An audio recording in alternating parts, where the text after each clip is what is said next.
முடியாது, முடியாது, முடியாது. என்னால நீங்க பார்த்த மாப்பிள்ளைய கல்யாணம் செஞ்சுக்க முடியாது.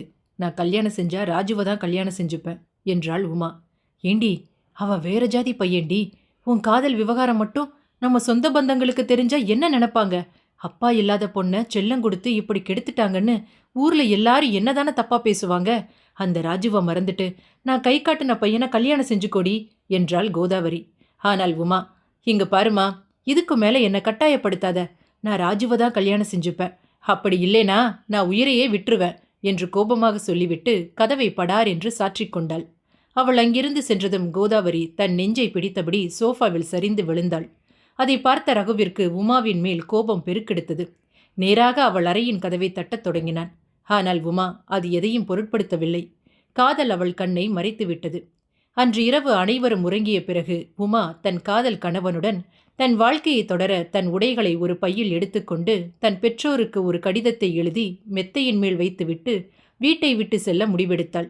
பிறகு கதவை திறந்து தன் அறையிலிருந்து மெதுவாக வெளியே வந்தவள் கதவை மெல்லமாக திறந்தாள். வெளியில் ராஜு உமாவிற்காக தனது பைக்கில் காத்து கொண்டிருந்தான். அவனை பார்த்ததும் அவள் ராஜுவுடன் பைக்கில் ஏறி சென்றாள். பொழுது விடிந்ததும் மருமகள் ஜானகி கையில் வாளியுடன் வாசல் தெளித்து கோலமிட கதவை திறக்க சென்றபோது அங்கு கதவு திறந்திருந்தது. அதை பார்த்ததும் அதிர்ச்சியில் அத்த அத்த என்று சத்தமிட்டு ஊரை கூட்டினாள்.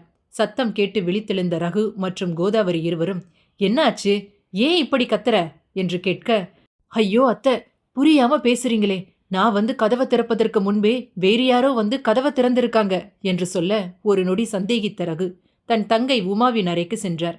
அங்கே மெத்தையின் மேல் ஒரு கடிதம் இருந்தது. அதை எடுத்து படிக்க கடிதத்தில், அன்புள்ள அம்மாவுக்கு, அம்மா, எனக்கு ராஜுவை தான் பிடிச்சிருக்கு. அதனால இனிமே என்னுடைய வாழ்க்கைய ராஜுவுடன் வாழ நான் முடிவெடுத்துட்டேன். என்னை யாரும் தேட வேண்டாம். இப்படிக்கு உமா என்று அந்த கடிதத்தில் எழுதியிருந்தது. அதை படித்ததை கேட்டதும் கோதாவரி தலையில் அடித்துக்கொண்டு, ஐயோ, இப்படி மானத்தை வாங்கிட்டு போயிட்டாளே, விடிய விடிய கிளிப்பிள்ளைக்கு சொல்ற மாதிரி அவளுக்கு எடுத்து சொன்னனே, இப்படி என் பேச்ச காதுல வாங்காம அவன்தான் முக்கியம்னு ஓடி போயிட்டாளே இந்த ஓடுகாளி என்று சொல்லி அழத் தொடங்கினாள். தன் தந்தையின் இறப்பிற்கு பிறகு தன் தாய் பதறி துடித்து அழுவதை பார்த்த ரகுவிற்கு அதை தாங்கிக் கொள்ள முடியவில்லை. கோதாவரிக்கு எப்படி ஆறுதல் சொல்வது என்று தெரியாமல் அவள் தோள் மேல் கை வைத்தபடி மௌனமாக அங்கே அவள் அருகில் அமர்ந்திருந்தார். வீடு கலவரம் போல இருந்தது. அதை பார்த்ததும் ஜானகி ஒரு நொடி பயத்தில், ஐயையோ, போற போக்குல அத்தையோட நகையையும் சேர்த்து எடுத்துட்டு போயிட்டாளா? அத்தை நகைய நம்ம பொண்ணுக்கு தானே கொடுப்பாங்கன்னு நினைச்சிருந்தோம்.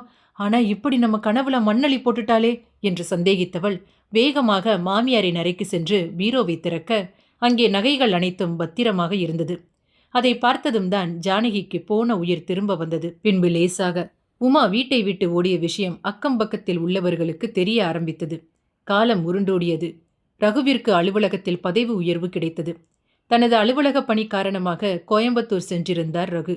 அங்கே வேலை முடிந்ததும் தன் மகளுக்கு பிடித்தமான தின்பண்டங்களை வாங்கிக் கொண்டு தன் மனைவி மற்றும் அன்னைக்கு 2 காட்டன் புடவைகளை எடுத்துவிட்டு வயிற்று பசிக்கில்ல அருகில் உள்ள ஒரு சிறிய ஹோட்டலுக்குள் நுழைந்தார். அங்கே ஹோட்டல் முதலாளி, ஏமா, கஸ்டமர் வந்துட்டே இருக்காங்க, முதல்ல அந்த டேபிளை சீக்கிரம் சுத்தம் செய், இதுக்கு தான் இந்த சின்ன பசங்களை வேலைக்கு வைக்கக்கூடாதுன்னு சொல்றது என்று தனக்குள் முணுமுணுத்து கொண்டார். அவர் பேசியது ரகுவின் காதில் விழுந்தது. உடனே அவன் தலையை திருப்பி பார்க்க அங்கே நின்ற பெண் தன் தங்கை உமா என்று தெரிந்ததும் அவன் கண்களில் இருந்து இரத்த கண்ணீர் வடிந்தது. ரகு தன்னை பார்த்ததை உமாவும் பார்த்துவிட உமா ரகுவை பார்க்க இருவரும் என்ன செய்வது என்று தெரியாமல் ஒருவருக்கொருவர் கண்களை பார்த்தபடி திகைத்து நின்றனர். சிறிது நேரத்தில் ரகு மற்றும் உமா அங்கிருந்த மரத்தின் நிழலில் நின்றபடி பேச ஆரம்பித்தனர். என்ன ஆச்சு, ராஜி எங்க என்று கேட்டார் ரகு. உங்க பேச்ச மீறி அவன்தான் முக்கியம்னு நான் போனதுக்கு அந்த ஆண்டவை எனக்கு தக்க பதிலடி கொடுத்துட்டான். 8 முழ சேலை போல கையில் இருந்த பை முழுக்க பணமும் நகையும் நான் வைத்திருப்பேன் என்று நம்பி ராஜி என்னை திருப்பதியில கல்யாணம் செஞ்சுக்க அழைச்சிட்டு போனான். ஆனா அங்கே என் கையில இருந்தது வெறும் அழுக்கு துணிதான் என்று தெரிந்ததும் 1 மணி நேரத்துல வர்றேன்னு சொல்லிட்டு போனவன் தான் இப்ப வரைக்கும் வரல என்றாள் உமா. உடனே ரகு, அப்படின்னா இத்தனை நாள நீ எப்படி, எங்க என்று கேட்டார். ராஜு திரும்ப வருவான் என்ற நம்பிக்கையில தான் நான் அவனுக்காக திருப்பதி கோவிலில் காத்துக்கிட்டு இருந்தேன். ஆனா சூரியன் அஸ்தமனம் ஆனதுக்கு பிறகும் கூட அவன் அங்கு வரல. அதன் பிறகுதான் நான் ஏமாந்த விஷயமே எனக்கு புரிய வந்தது. காதலிக்கும் போது காதலனை தவிர சுற்றியுள்ள அனைவரும் முட்டாளாதான் தெரியுவாங்கன்னு சொல்லுவாங்க. ஆனா ஏமாந்த பிறகுதான் நாம தான் முட்டாளா இருந்திருக்கோம் என்பது நமக்கே புரியும். என்னுடைய கதையிலையும் இங்க நான் தான் முட்டாள். இதை தெரிஞ்சுக்க நான் என்னுடைய வாழ்க்கையை பலி கொடுக்க வேண்டியிருந்தது என்றாள் உமா. உடனே ரகு, நீ எடுத்த முடிவு தவறு என்று தெரிந்ததும் நீ திரும்பவும் நம்ம வீட்டுக்கு வந்திருக்கலாமே. எதுக்காக இத்தனை வருஷமா யாருமே இல்லாத அனாதை மாதிரி இங்க இருக்கணும் என்று கேட்க, எப்படி அண்ணா, என்னால திரும்பவும் அந்த வீட்டுக்கு வர முடியும்? அம்மாவோட பேச்சை மீறி நம்ம குடும்பத்துக்கு அவப்பேறு வாங்கி கொடுத்ததும் இல்லாம ராஜி என்னை ஏமாத்தின அடுத்த நொடியே திரும்பவும் அந்த வீட்டு வாசப்படியை என்னால எப்படி மிதிக்க முடியும்? அதனால தான் நான் செஞ்ச தப்புக்கு கடவுள் கொடுத்த தண்டனை இது என்று நினைத்து மனசை தேத்திக்க ஆரம்பிச்சேன் என்றாள் உமா. அதை கேட்டதும் ரகுவின் கண்களில் இருந்து கண்ணீர் வடிந்தது. தன் தங்கைக்கு எப்படி ஆறுதல் சொல்வது என்று தெரியாமல் கண்களில் கண்ணீர் வடிய திரும்பி சென்றான். அப்போது இத்தனை நாட்களாக தன் குடும்பத்திடம் தான் செய்த தவறுக்காக மன்னிப்பு கேட்க வேண்டும் என்று துடித்த உமாவின் இதயம் அவன் அங்கிருந்து செல்வதை பார்த்ததும் அவள் ஓடி சென்று தரையில் சரிந்தபடி ரகுவின் கால்களை கட்டி அணைத்துக் கொண்டு, அண்ணா, என்னை மன்னிச்சிடு என்று கண்ணீருடன் கேட்டுக்கொண்டாள்.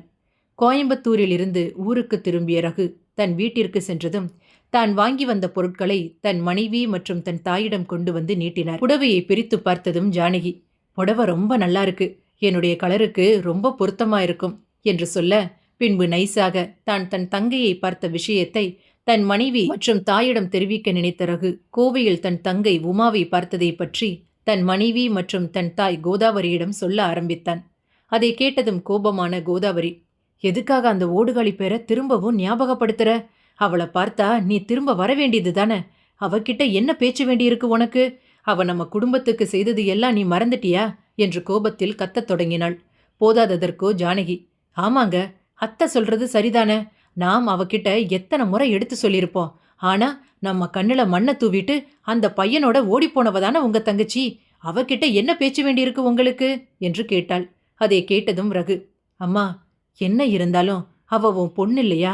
அவ வாழ்க்கையில எடுத்த முடிவு தவறுன்னு தெரிஞ்சதும் அதை திருத்திக்க அவளுக்கு நாம ஒரு வாய்ப்பு கொடுக்கலாமே. அவளுக்கு ஒரு கால அவகாசம் கொடுக்க வேண்டாமா? உமாவை திரும்பவும் வீட்டுக்கு கூட்டிட்டு வரலாமே என்றார். அதை கேட்டதும், ஐயையோ, அவ மட்டும் திரும்ப இந்த வீட்டுக்கு வந்துட்டா சொத்துல பங்கு கேட்க ஆரம்பிச்சுடுவாளே. போதாததுக்கு அத்தை அவங்க நகைய உமாவுக்கு கொடுத்துட்டா பிறகு நான் எப்படி ஏன் பொண்ணுக்கு கல்யாணத்தை நடத்துவேன் என்று தனக்குள் பேசிக்கொண்டு ஜானகி, என்னங்க, அது எப்படி திரும்பவும் உமாவை இந்த வீட்டுக்கு நாம கூட்டிட்டு வர முடியும்? அப்படி மட்டும் நாம அவளை திரும்பவும் இங்க கூட்டிட்டு வந்துட்டா திரும்பவும் நம்மளை ஏமாத்திட்டு வேற யார் கூடயாவது போக மாட்டான்னு என்ன நிச்சயம் இருக்கு? ஏற்கனவே நம்ம சொல் பேச்சை கேட்காம அவன்தான் முக்கியம்னு போனவ அவ. திரும்பவும் அவன் வந்தா இவ அவன் பின்னாடி போக மாட்டான்னு என்ன நிச்சயம் இருக்கு என்றார். அதை கேட்டதும் ரகு, பாரு ஜானகி, நீ தேவையில்லாம குட்டைய குழப்பாத. உமா முன்பு மாதிரி இல்ல, அவ இப்ப ரொம்ப மாறிட்டா என்றார். உடனே கோதாவரி, இங்க பாருடா, எதுக்காக இப்போ அவ மேல நீ கோபப்படுற? ஜானகி கேட்கறதும் நியாயம்தானே? 20 வருஷமா வளர்த்த நம்ம பேச்ச கேட்காம 2 மாசம் பார்த்து பழகின ஒரே காரணத்துக்காக அவன்தான் முக்கியம்னு போனவ இவ. திரும்பவும் அவன் வந்து கூப்பிட்டா இவ அவன் பின்னாடி போக மாட்டான்னு என்னடா நிச்சயம் இருக்கு என்றார். அம்மா, இப்ப மட்டும் நாம அவளுக்கு உதவவில்லை என்றால் பின்னாளில் நாம் தான் நம்ம உமாவை இழக்க வேண்டியிருக்கும் என்றதும் கோதாவரியின் மனம் சற்று தணிந்தது. உடனே உமாவின் வருகைக்கு சரி என்று சம்மதம் தெரிவித்தார்.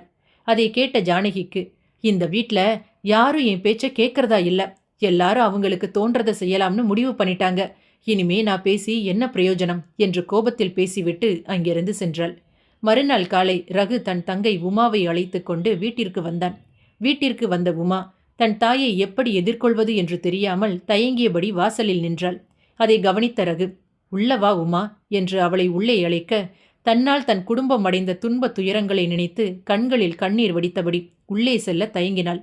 சிறிது நேரத்தில் வெளியே வந்த ஜானகி மற்றும் கோதாவரி வாசலில் நின்ற உமாவை பார்த்ததும், நீ நினைச்ச நேரத்துக்கு வர்றதுக்கும் போறதுக்கும் இது என்ன சத்திரமா? அதான் நாங்க வேணாம்னு சொல்லி அவன்தான் வேணும்னு அவ பின்னாடி போன, இப்ப எதுக்காக இங்கே வந்த என்று ஜானகி கேட்டதும், உன்னால என் மானமே போச்சு. ஓடி போனவளோட அம்மானு எல்லாரும் எனக்கு பட்டப்பேர் வச்சு கூப்பிட ஆரம்பிச்சிட்டாங்க. உன்னால வெளியே என்னால தலை காட்ட முடியல. சொந்தக்காரங்க அக்கம் பக்கத்தில் உள்ளவர்கள் என்று எல்லாரும் என்ன எப்படி பேசுனாங்க தெரியுமா? புருஷன் இல்லாதவ பொண்ணையும் இப்படி ஓட விட்டு வேடிக்கை பார்க்கறா என உன்னால நான் அடைஞ்ச அவ பேருக்கு அளவே இல்ல. இப்ப எதுக்காக திரும்பவும் இந்த வீட்டுக்கு வந்த? நாங்க இருக்கோமா செத்துட்டோமான்னு தெரிஞ்சிட்டு போகலாம்னு வந்தியா? எங்கேயாவது போய் தொலைஞ்சிருக்க வேண்டியது தானே. நான் நிம்மதியா இருக்கிறது உனக்கு பிடிக்கலையா என்று கேட்டார் கோதாவரி. அதை கேட்டதும் ரகு, அம்மா, அவளே பாவம், நொந்து போய் வந்திருக்கா. அவளை எதுக்காக மேலும் நோகடிக்கிற? அவளை வீட்டுக்குள்ள வான்னு ஒரு வார்த்தை கூப்பிட மாட்டியா என்று கேட்டார். உடனே கோதாவரி, இங்க பாருடா, உன் வார்த்தைக்காக மட்டும்தான் நான் இவளை இந்த வீட்டுக்குள்ள சேர்த்துக்க சம்மதிக்கிறேன். ஆனா அதற்கு முன்பு ஒரு கண்டிஷன். நான் கைய காட்டுற பையனுக்கு இவ கழுத்தை நீட்டணும். இல்ல இவ இஷ்டப்படிதான் இங்க இருப்பானா? கதவு திறந்துதான் இருக்கு. இவ இப்பவே இந்த வீட்டை விட்டு வெளியே போகலாம் என்று சொல்லிவிட்டு அங்கிருந்து சென்று விட்டார். அதை பார்த்ததும் ரகு, இங்க பாரு உமா, அம்மா இன்னும் பழச மறக்கல. நீதான் அம்மாவோட மனச கொஞ்சம் கொஞ்சமா மாற்ற முயற்சி பண்ணணும் என்று சொல்லி அவளை உள்ளே அழைத்து சென்றான். அதை பார்த்த ஜானகிக்கு, இவருக்கு எதுக்கு இந்த தேவையில்லாத வேலை? அப்படி என்ன தங்கச்சி மேல இவருக்கு பாசம்? ஊர்ல இல்லாத தங்கச்சி பாரு. அவ ஓடிப்போனதும் வரதட்சணை மிச்சம்னு நினைச்சு இருக்கிற சொத்தை தன்னோட பேர்ல மாத்திக்க தெரியாம இப்படி நல்லவரா இருந்து என்ன சாதிக்க போறாரு என்று தனக்குள் முணுமுணுத்துக் கொண்டாள். மறுநாள் காலை ரகு மற்றும் கோதாவரி இருவரும் தன் உறவினர் திருமணத்திற்கு செல்வதற்காக தயாராகிக் கொண்டிருந்தனர். அப்போது கோதாவரி தன் மகன் கோவையிலிருந்து தனக்காக வாங்கி வந்த காட்டன் புடவையை கட்டிக்கொண்டு கழுத்து நிறைய நகைகள் போட்டு திருமணத்திற்கு செல்வதற்காக தயாராகிக் கொண்டிருந்தாள். அப்போது கடிகாரத்தை பார்த்து, ஐயோ, இப்பவே மணி 9 ஆயிடுச்சு. இப்ப கிளம்பினாதான் முகூர்த்தத்துக்கு சரியான நேரத்துல போக முடியும் என்று நினைத்தவள் வெளியே வந்து, ஜானகி, ஜானகி, இன்னும் எவ்வளவு நேரம்தான் நீ ரெடியாகுவ? முகூர்த்தத்துக்கு இப்பவே நேரமாயிடுச்சு. முதல்ல சீக்கிரம் கிளம்பு, சீக்கிரம் வா என்று சொல்ல கண்ணாடி முன்பு நின்று தன்னை அலங்காரம் செய்து கொண்டிருந்த ஜானகி, அத்த, இதோ வர என்று சொல்லிக்கொண்டே வெளியே வந்தாள். அப்போது அங்கு வந்த ரகு தன் தாயை பார்த்து, சரி போகலாமா என்று கேட்க, ஒரு நிமிஷண்டா, இந்த புடவை எனக்கு எப்படி இருக்குன்னு சொல்லு என்று கோதாவரி கேட்டதும், இது நேத்து நான் கோயம்புத்தூர்ல இருந்து வாங்கி வந்த புடவை தானே, ரொம்ப நல்லா இருக்குமா உனக்கு என்றார். உடனே சமையலறையிலிருந்து அழுக்கு நைட்டியுடன் வெளியே வந்த தங்கை உமாவை பார்த்ததும், என்ன உமா, நீ கல்யாணத்துக்கு ரெடியாகலையா என்று கேட்க, உடனே உமா, கல்யாணமா? யாருக்கு கல்யாணம்? அம்மா எதுவும் என்கிட்ட சொல்லலையே என்று மெல்லிய குரலில் சொன்னாள். ஆமாடா, நான் தான் அவகிட்ட வேணும்னே எதுவும் சொல்லல. எதுக்கு உமாவையும் அழைச்சிட்டு போகணும்? நாம இவளை அங்கே கூட்டிட்டு போனா வர்றவங்க எல்லாரும் ஏதாவது கேள்வி கேட்பாங்க. அவங்க கேட்குற கேள்விக்கு நம்மனால பதில் சொல்ல முடியாது. அதனால தான் நான் வேணும்னே இவகிட்ட கல்யாணத்துக்கு போறத பத்தி எதுவும் சொல்லல. சரிடா, இப்பவே நேரமாயிருச்சு, நாம போகலாம் என்று சொன்னதும் கோதாவரியின் பேச்சை கேட்டு கோபமான ரகு, என்னம்மா நீங்க? என்ன இருந்தாலும் உமா என் தங்கை இல்லையா? அவளும் இந்த வீட்டு பொண்ணு தானே. அவளும் இந்த கல்யாணத்துக்கு கட்டாயம் வரணும் தானே. யாரு என்ன கேட்டா நமக்கென்ன? அவங்களால தான் நாம இப்ப வாழ்றோமா? அவங்களுக்காக நாம நம்ம உமாவா விட்டு கொடுக்கலாமா என்று சொன்னார். அதை கேட்ட உமா, அண்ணா, அம்மா சொல்றதுலயும் ஒரு நியாயம் இருக்குதானே. எதுக்கு நான் அங்கே வந்து தேவையில்லாம பிரச்சனை? நீங்க எல்லாரும் போயிட்டு வாங்க என்று கண்களில் வழிந்த கண்ணீரை தனக்குள் அடக்கிக் கொண்டவளாய் தனது மெல்லிய குரலில் மீண்டும் சொன்னாள்.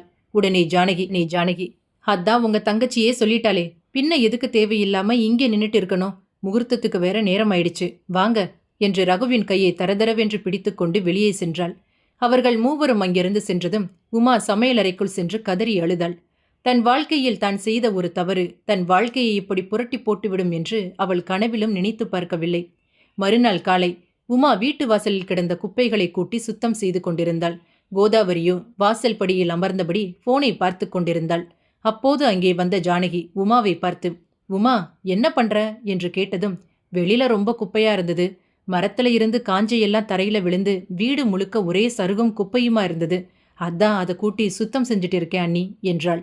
அதை கேட்டதும் ஜானகி, நீ கூட்டி சுத்தம் பண்ணது எல்லாம் போதும். இன்னைக்கு எங்க அப்பா அம்மா 2 பேரும் என்னை பார்க்க வர்றாங்க. மதியம் சமைக்கும்போது அவங்களுக்கும் சேர்த்து சமைச்சிடு. எங்க அப்பாவுக்கு நான்வெஜ்னா பிடிக்காது. அதனால சாம்பார் வச்சு பாயாசம் செய்து அப்பளம் பொரிச்சிடு. எங்க அம்மாவுக்கு மட்டும் கடைக்கு போய் சிக்கன் வாங்கிட்டு வந்து சிக்கன் 65 பண்ணிட்டு குழம்பு வச்சிரு. அப்புறம் என் பொண்ணோட யூனிஃபார்மை துவைத்து அயன் பண்ணி எடுத்து வச்சிரு. நாளைக்கு அவ ஸ்கூலுக்கு போட்டுட்டு போகணும். கிச்சன் சிங்க்ல கிடக்கிற பாத்திரம் அனைத்தையும் கழுவி சுத்தம் பண்ணி வை என்று சொல்ல உமா அங்கே ஒரு ஓரமாக அமர்ந்திருந்த தாய் கோதாவரியை பார்த்தாள்.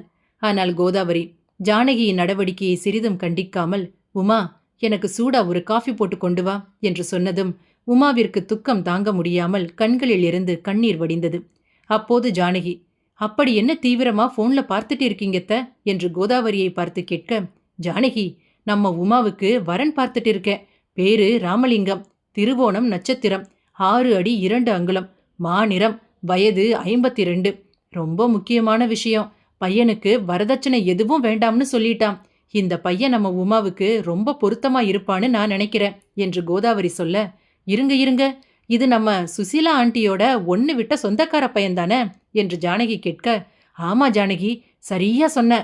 ஆனா என்ன, பையனுக்கு 15 வயசுல ஒரு பொண்ணு இருக்கு. அதான் எனக்கு கொஞ்சம் இடிக்குது என்றார். அதை கேட்டதும் ஜானகி, அத்தை, அதான் லட்டு மாதிரி வரதட்சணை எதுவும் வேணாம்னு சொல்லிட்டாரே, இதுக்கு மேல வேற என்ன பொருத்தம் பார்க்கணும்? உமாவுக்கு என்ன இது முதல் தரமா? 2ஆம் தரம் தானே. 2ஆம் தாரத்துக்கு மாப்பிள்ளை கிடைக்கிறதே கஷ்டம். இதுல இந்த நல்ல சம்பந்தத்தை விட்டா பிறகு எப்படி உமாவுக்கு கல்யாணம் நடக்கும்? நாம நம்ம உமாவுக்கு இந்த பையனையே பேசி முடிச்சிடலாம் என்றாள். அதை கேட்டதும் கோதாவரியும் அதற்கு சரி என்று தலையசைத்தாள். அவர்கள் இருவரும் பேசிக்கொண்டதை கேட்டுக்கொண்டிருந்த உமா கண்களில் கண்ணீர் வடித்தபடி உள்ளே சென்றாள். அப்போது தொலைபேசி ஒலி ஒலித்தது. வேகமாக தன் அறைக்கு சென்றவள் போனை எடுத்து தன் காதில் வைக்க, அங்கே தோழி ஷீலா, எப்படி இருக்க?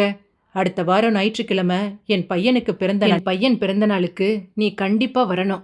நம்ம ஃப்ரெண்ட்ஸ் எல்லாரும் வீட்டுக்கு வராங்கடி, நீ மறந்துடாத என்று சொல்ல, உடனே உமா, இல்லடி, என்னால் அங்கே வர முடியாது என்றாள். ஏண்டி, என்ன ஆச்சு?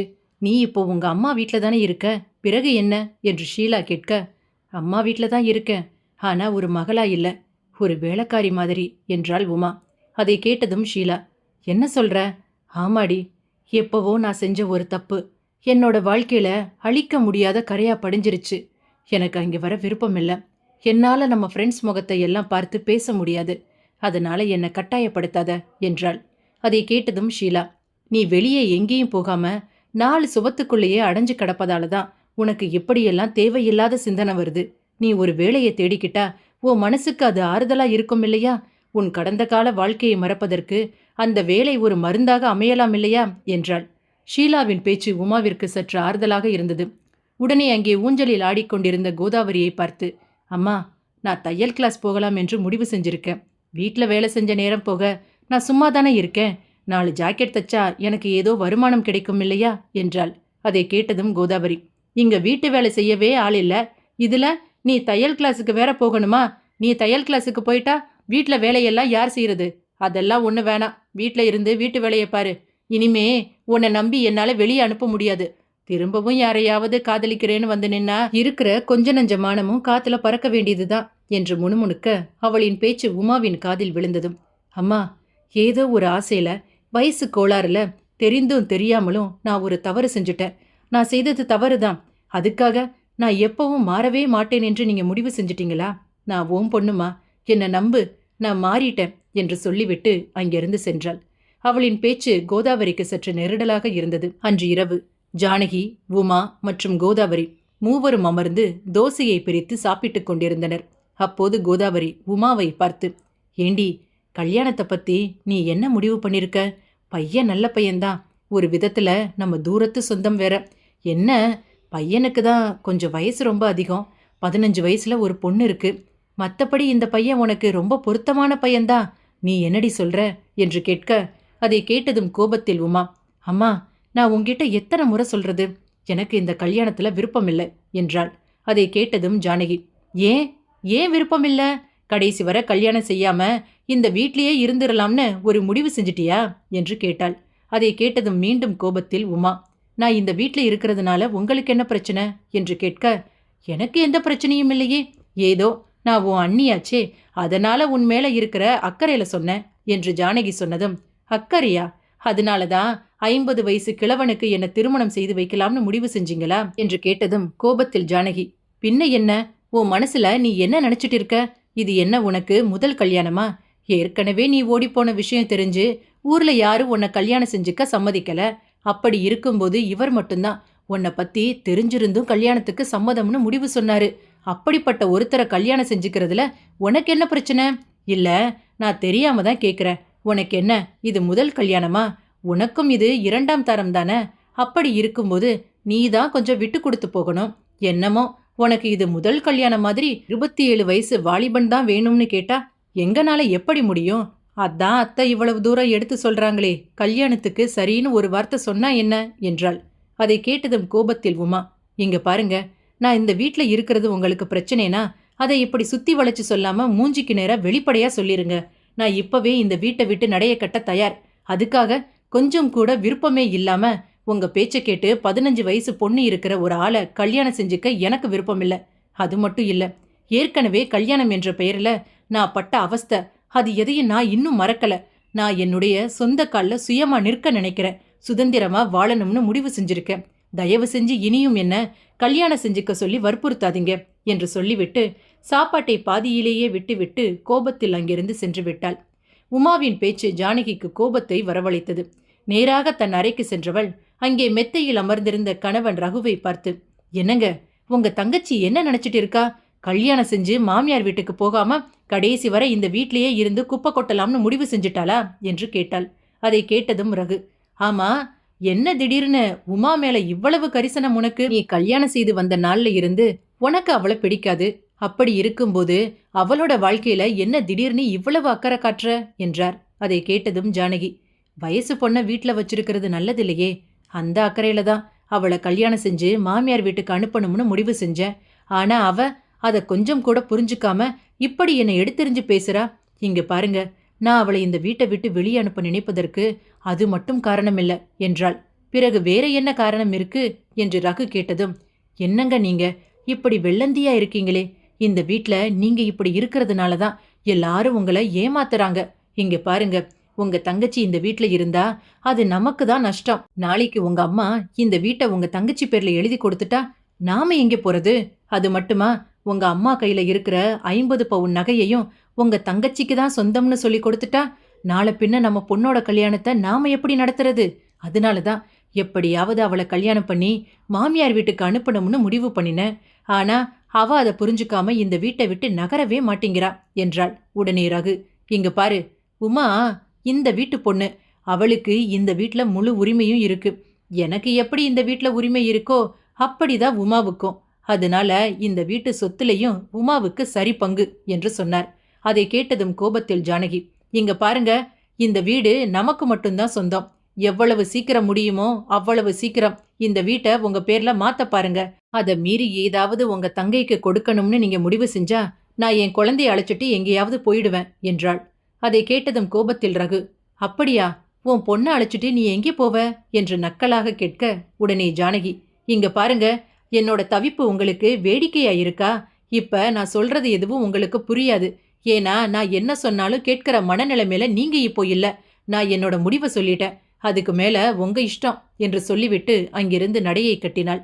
மறுநாள் உமா தான் வேலைக்கு செல்ல விரும்புவதாக ரகுவிடம் வந்து சொல்லிக் கொண்டிருந்தாள். அப்போது கோதாவரியும் அதற்கு தடை விதிக்க, தன் மனைவி ஜானகியும் கோதாவரியும் உமாவை எப்படி நடத்துகிறார்கள் என்பதை ரகு உற்று கவனித்துக் கொண்டிருந்தான். இதுதான் உமாவிற்கு சரியான நேரம் என்று நினைத்தவன் அவள் வேலைக்கு செல்வதற்கு பச்சை கொடி காட்டினான். அதனால் உமாவும் வேலைக்கு செல்ல தயாரானாள். சென்ற இடத்தில் அவளுக்கு 2 கடைகளில் வேலையும் கிடைத்தது. மாதம் 2000 ரூபாய் சம்பளம். கடை ஒன்றுக்கு 2000 என்று மாதத்திற்கு 4000 ரூபாய் சம்பளம் பெறலாம். 4 மணி நேரம் வேலை மட்டும்தான் என்பதால் உமாவும் வேலைக்கு செல்ல சரி என்று சம்மதம் தெரிவித்தாள். முதலில் 1 வாரம் எந்த ஒரு ஆர்ப்பாட்டமும் இல்லாமல் அமைதியாக போய்க் கொண்டிருந்தாள். ஆனால் இதனை பிடிக்காத ஜானகி, இவளை இப்படியே விட்டுவிட்டால் இவள் இங்கேயே தங்கிவிடுவாளோ என்ற பயத்தில் மீண்டும் தன் சகுனி வேலையை செய்யத் தொடங்கினாள். அன்று இரவு எப்போதும் போல ஜானகியும் கோதாவரியும் இருவரும் வாசல் படியில் அமர்ந்து உமாவை பற்றி பேசிக் கொண்டிருந்தனர். அப்போது ஜானகி, அத்தை, நீங்க எதுக்காக அவ வேலைக்கு போக சம்மதிச்சிங்க? அவர்தான் சரின்னு சம்மதம் சொன்னா நீங்க அதை முடியாதுன்னு தடுத்து நிறுத்திருக்க வேண்டியது தானே? பாத்தீங்களா, வேலைக்கு போனதும் அவ வேலையை காட்ட ஆரம்பிச்சுட்டா. இங்க பாருங்க அத்தை, முதல்ல உமாவுக்கு கால்கட்டு போடணும். இல்லைனா இப்படிதான் வேலைக்கு போறேன் என்ற பெயரில் போன இடத்துல 4 பேர்கிட்ட சிரிச்சு பேசுறதும் இல்லாம இப்படி கண்ட நேரத்துக்கு வீட்டுக்கு வரத வாடிக்கையாக்கிக்கிருவா. இது எல்லாம் 4 பேர் பார்த்தா பொட்ட புள்ளைய வளர்க்க தெரியாம வளர்த்து ஊருக்குள்ள ஊர்மைய விட்டிருக்காங்கன்னு நம்மள தானே எல்லாரும் தப்பா பேசுவாங்க என்று தன் பங்கிற்கு கோதாவரியை ஏற்றிவிட்டாள். அதை கேட்ட கோதாவரி, ஆமா ஆமா, நீ சொல்றது சரிதான் ஜானகி. அவ இன்னைக்கு வீட்டுக்கு வரட்டும். அவளுக்கு இன்னைக்கு 2ல் ஒரு முடிவு கட்டுறேன். இனிமே அவளை வேலைக்கு அனுப்பக்கூடாது. நாம பார்த்த அந்த பையனுக்கு ஒரு கோவில்ல வச்சு 2 பேருக்கும் சீக்கிரத்துல ஒரு கல்யாணத்தை நடத்தி முடிக்கணும். அது வரைக்கும் இனிமே அவளை வீட்டை விட்டு வெளியே அனுப்பாம நாம தான் பார்த்துக்கணும். முதல்ல அவளை கல்யாணத்துக்கு தயார்படுத்துற வழியை பார்க்கணும் என்று பேசிக் கொண்டிருந்தாள். அப்போது தன் தோள் பையை கையில் பிடித்தபடி உள்ளே நுழைந்த உமா வாசல் படியில் அமர்ந்திருந்த இருவரையும் பார்த்துவிட்டு உள்ளே நுழைய சென்றாள். அதை தடுத்த கோதாவரி, ஏண்டி நில்லு, வீட்டுக்கு வர ஏண்டி இவ்வளவு நேரம்? இவ்வளவு நேரம் நீ எங்கே போயிருந்த என்று கேட்டாள். அதற்கு உமா, அம்மா, எனக்கு இன்னைக்கு 2 கடையில வேலை கிடைச்சிருக்கு. கடையில வேலையெல்லாம் முடிச்சுட்டு வீட்டுக்கு வரதுக்கு இன்னைக்கு கொஞ்சம் தாமதமாயிருச்சு. சரி, எனக்கு ரொம்ப பசிக்குது, வழிய விடு என்றாள். அதை கேட்டதும் ஜானகி, இங்க பாரு, எதுக்காக உங்க அம்மா கிட்ட இப்படி பொய் சொல்ற? போன இடத்துல 4 வாலிப பசங்களை பார்த்திருப்ப. அவங்க கிட்ட சிரிச்சு பேசி அவங்கள மயக்கணும் இல்லையா? அதனால தான் வர லேட் ஆயிருச்சுன்னு உங்க அம்மா கிட்ட உண்மையை சொல்லியிருக்க வேண்டியது தானே என்றாள். ஜானகியின் அந்த பேச்சு உமாவிற்கு தன் உடம்பை நெருப்பில் சுட்டது போல இருந்தது.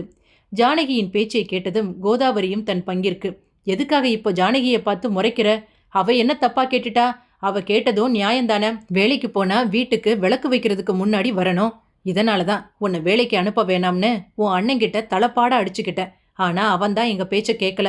முதல்ல சீக்கிரத்துல உனக்கு ஒரு கால்கட்டு போடணும். ஆமா, கல்யாணத்தை பத்தி இப்ப நீ என்ன முடிவு பண்ணிருக்க என்று கேட்க, அம்மா, நான் உன்கிட்ட எத்தனை முறை சொல்றது, எனக்கு இப்போ கல்யாணத்துல விருப்பம் இல்லை என்று உமா மெல்லிய குரலில் சொல்ல, அதெல்லாம் முடியாது. அடுத்த வாரமே அந்த பையனுக்கும் உனக்கும் ஒரு சின்ன கோவில்ல வச்சு கல்யாணம் பண்ணலாம்னு நான் முடிவு பண்ணிட்டேன். இனிமே வேலைக்கு போறதெல்லாம் வேண்டாம். வீட்டில் இருந்து வீட்டு வேலையை செய்ய கத்துக்கோ.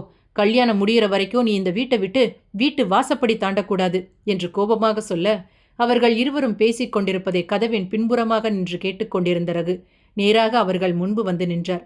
பின்பு ஜானகியை பார்த்து, ஜானகி, இது எல்லாம் ஓ வேலைதானா என்று கேட்க, உங்க தங்கச்சி பண்ண தப்புக்கு எதுக்காக ஏன் மேல எரிஞ்சு விழுறீங்க என்றாள். உடனே ரகு, இங்க பாரு, நீ இதெல்லாம் எதுக்கு செய்யறேன்னு மற்றவங்களுக்கு வேணா புரியாம இருக்கலாம், ஆனா எனக்கு தெரியாதுன்னு நினைக்காத என்று சொன்னதும், இவருக்கு தான் பொழைக்க தெரியலனா நாமளும் ஏதாவது ரூட்டு போட்டு கொடுத்தா அதை புரிஞ்சுக்கிட்டு அமைதியா இருக்கிறது இல்லாம இப்படி ஏதாவது குட்டையை குழப்பிட்டு இருக்காரு. இவரை வச்சுக்கிட்டு என்ன செய்யறதுன்னு ஒன்னும் புரியல என்று மனதிற்குள் நினைத்தபடி ரகுவை முறைத்து பார்த்தாள். ஆனால் அதை கண்டு கொள்ளாத ரகு கோதாவரியை பார்த்து, உமாவும் உன்னுடைய பொண்ணு தானே, என்னை எப்படி 10 மாசம் சுமந்து பெத்தியோ அப்படிதானம்மா, இதே வயித்துல அவளையும் 10 மாசம் நீ சுமந்து பெத்த. இந்த நன்றி உணர்ச்சி உனக்கு கொஞ்சமாவது இருக்கா? உன் பொண்ணு மேல கொஞ்சமாவது நீ அக்கறை காட்டக்கூடாதா? ஜானகிக்கு தான் உமாவை இந்த வீட்டுக்கு வந்ததுல இருந்தே பிடிக்காது. அதனால அவதான் உமாவோட வாழ்க்கையில துளியும் அக்கறை இல்லாம பேசுறா. நீயும் அதை புரிஞ்சுக்காம அவ பாட்டுக்கு பதில் பாட்டு பாடுறியே, இது உனக்கே நியாயமா? உமாவுக்கு இப்ப வயசு என்ன ஆகுது? அவளுக்கு இப்போ 22 வயசு தான் ஆகுது.